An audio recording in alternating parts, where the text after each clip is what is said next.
आवला दूध दिखा।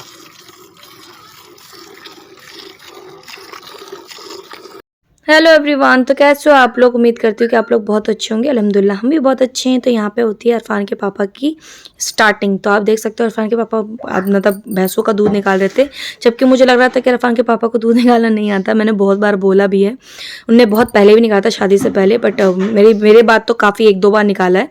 तो मैंने उनको कहा कि एक बार दूध निकाल के दिखाना भैंसों का, तो उनने मुझे निकाल के दिखाया, तो मैं मान गई कि हाँ इनको आता है। और भैंस भी इनको पहचानती, ये भी बहुत बड़ी बात है, क्योंकि काफ़ी टाइम हो गया तो भूल जाना चाहिए था, बट नहीं भूली है। और बड़े प्यार से इत्मीनान से भैंस ने दूध निकालने दिया। तो यहाँ पे हम मियाँ बीवी बड़े मज़े से, मैं और इरफान मतलब मस्ती करते करते आगे सैर सपाटा करते करते। अब सैर सपाटे में कहाँ आए आप खुद से देख लीजिए गाइस। हम आए हैं हॉस्पिटल, शारदा हॉस्पिटल। आपको पता है कि मुझे बैक इशू है, तो जिसकी वजह से आज इरफान के पापा को थोड़ा टाइम मिला, क्योंकि अभी उनके ऑनलाइन पेपर चल रहे हैं, जिसकी वजह से उनने मुझे थोड़ा बहुत टाइम निकाल के दिया। आके अभी यहाँ पे बैठी हुई हूँ, और मुझे जो है नीचे जो डॉक्टर थे, मतलब ऊपर जो डॉक्टर थे, उनने मुझे नीचे वाले में भेजा है। बोला है कि आपको प्रॉपर डॉक्टर, हड्डी वाले डॉक्टर को दिखाना है। तो अभी मैं वेट कर रही हूँ उनका। और यहाँ पे इरफान जो है उसको पता ही नहीं चला, वो सोता सोता यहाँ तक आ गया, यहाँ के चौंक रहा है कि अब मैं आ कहाँ गया। इस हॉस्पिटल में ना बहुत सारी यादें हैं, इरफान की एक मम्मी की है। तो हॉस्पिटल में आते ना तो बहुत सारी दिमाग में चीज़ें दौड़ती रहती है कि इरफान के पापा कैसे कर रहे हैं।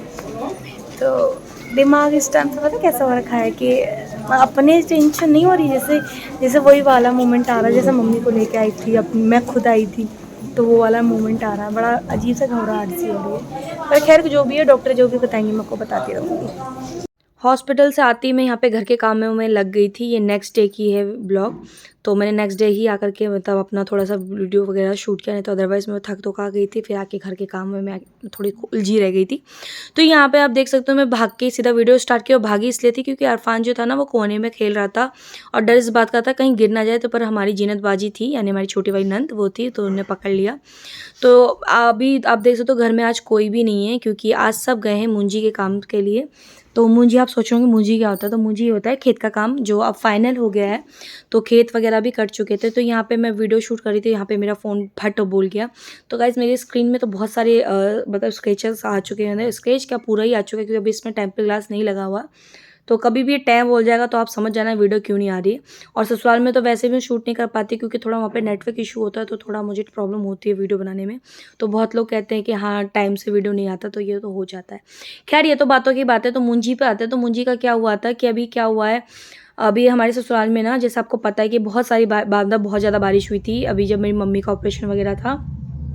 तो मेरा क्या, बहुत से लोगों का खेत का, आपको पता है जो लोग बेचारे किसान हैं उनका बहुत ज़्यादा नुकसान हुआ है, क्योंकि बहुत ज़्यादा खेतों में पानी भर जाता है। जिसके कारण क्या होता है कि जो धान होती है, धानों के अंदर ना दाने प्रॉपर तरीके से नहीं हो पाते, वो खोखले से घुन से हो जाते हैं।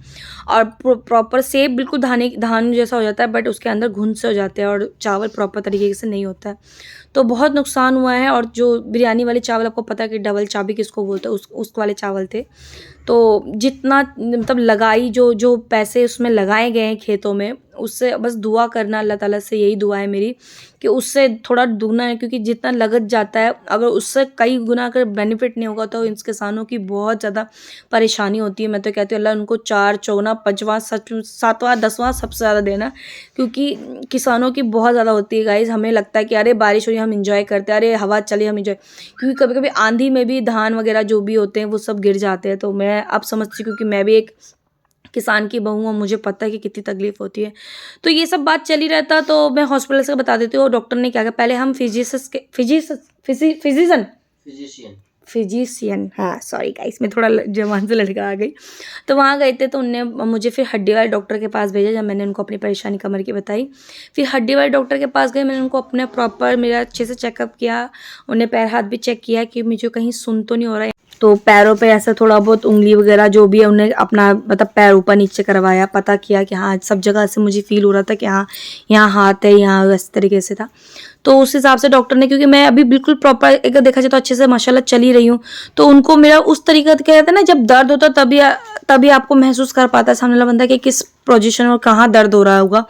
तो उस हिसाब से मुझे दवाई तो दी है, और मुझे फिर वहाँ पे हड्डी मतलब दूसरे वाले डॉक्टर के पास भी बोला था जाने के लिए, क्या बोलते हैं थेरेपिस्ट वाले, क्या बोलते हैं थेरेपी ना, फिजियोथेरेपी, हाँ वहाँ भी बोला था, बट हमारे पास टाइम नहीं था क्योंकि मिस्टर खान के पास सिर्फ 1-2 घंटा था, तो जिसकी वजह से हमारा टाइम ज़्यादा यहाँ पे ही निकल गया।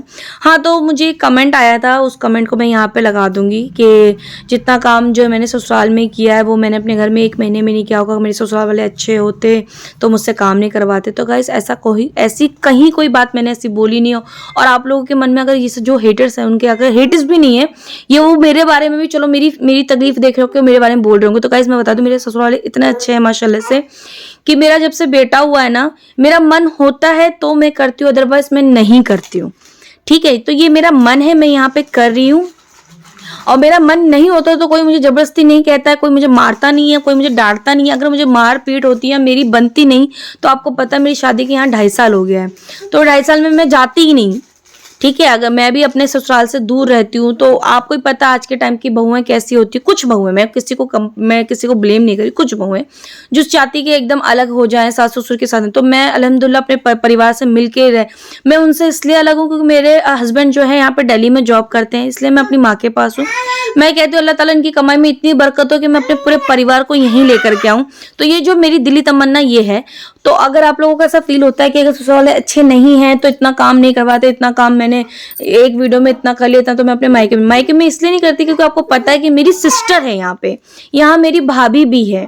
अभी तो चलो भाभी मायके गई हुई है, पर मेरी यहाँ पे सिस्टर है, वो मेरा पूरा बचपन से लेकर अब तक उसने किया है, तो इसलिए वो मुझे करने नहीं देती है, और मेरे बैक इशू की वजह से। और मैं ससुराल में जाती हूँ तो गाइस वहाँ पे क्या होता है ना कि अपना मन होता है तो मैं करती हूँ, अदरवाइज मुझे कोई मतलब नहीं, किसी ने कोई फोर्स नहीं किया कि भाई तुम्हें करना है, तुम बहू हो तुम्हें करना पड़ेगा, तो ऐसा कुछ नहीं गाइस, मेरा मन है इसलिए मैं करती हूँ। और मेरी सास और ससुर इतने अच्छे हैं कि अब मैं कैसे बताऊं, मैं ये भी नहीं कह सकती कि औरों के नहीं होंगे, क्योंकि मुझे पता है कि माँ भी सबकी एक जैसी होती है, तो सास ससुर भी बहुतों के अच्छे होते हैं, तो उन अच्छों में भी मेरे ससुर और सास बहुत अच्छे हैं, मैं इतना जरूर कहूंगी। तो प्लीज ऐसे किसी को बैड कमेंट मत करो मेरे ससुराल वालों के ऊपर, क्योंकि मुझे पता है अगर मेरी उनसे बनती नहीं तो मैं नहीं जाती, ना ही वो आते, ना ही आज हमारा एक दूसरे से मेल मिलाप होता, ना ही हम इतना अटैच होते। और आपको पता है कि मेरी छोटी चीज भी उनको फर्क पड़ता है कि भाई मेरी बहू को तकलीफ है, और मेरी बड़ी चीज भी उनको फर्क पड़ता है कि हाँ मेरी बहू खुश। ठीक है, तो ये चीज आपको भी पता है कि मुझे मेरे सास ससुर के लिए जितनी तकलीफ है उतना मेरी सास ससुर को मेरे लिए तकलीफ है, क्योंकि मैंने अपने ससुर को बाप से ज्यादा बढ़कर माना है, क्योंकि मेरे बाप के लिए मैं जितना बोलूं, अपने मेरी कमेंट में पता है, पहले भी पता है आप लोगों को सब कुछ, मैंने अपने बाप को उतना फील ही नहीं कर पाई, उससे पहले वो चले गए। तो मैंने अपने ससुर को अपने बिल्कुल फादर के रूप में देखा है, तो अल्हम्दुलिल्लाह मेरी सास ससुर इतने बेहतर कि मुझे लगता है किसी के नहीं होंगे। ये मेरी थिंकिंग है, वो आप लोगों को लगता हो तो अलग बात है। खैर ये सब बातें छोड़ने के बाद मैंने यहाँ देखा कि इरफान जो है खुद ही सीढ़ी चढ़ के ऊपर चढ़ गया।